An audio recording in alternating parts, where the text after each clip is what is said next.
Today we're going to break down and build back up the pronunciation of the word February in English.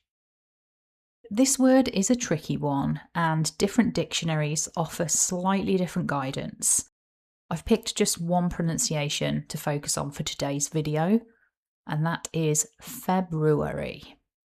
Let's break it down into syllables. It starts with the stressed first syllable Feb. That's f-e-b, Feb. Then syllable 2 is ru, r-u, ru. And together syllables 3 and 4 are ri. That's ri.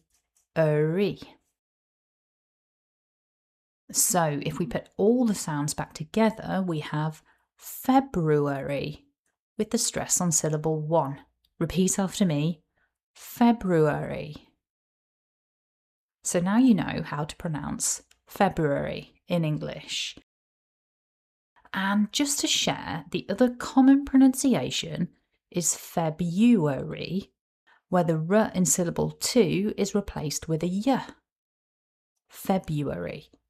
Personally, this is how I pronounce the word in my daily life, with the y sound, February.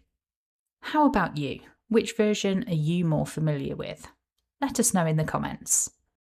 And if you found that useful, hit the like button. Thanks for watching and have a great day.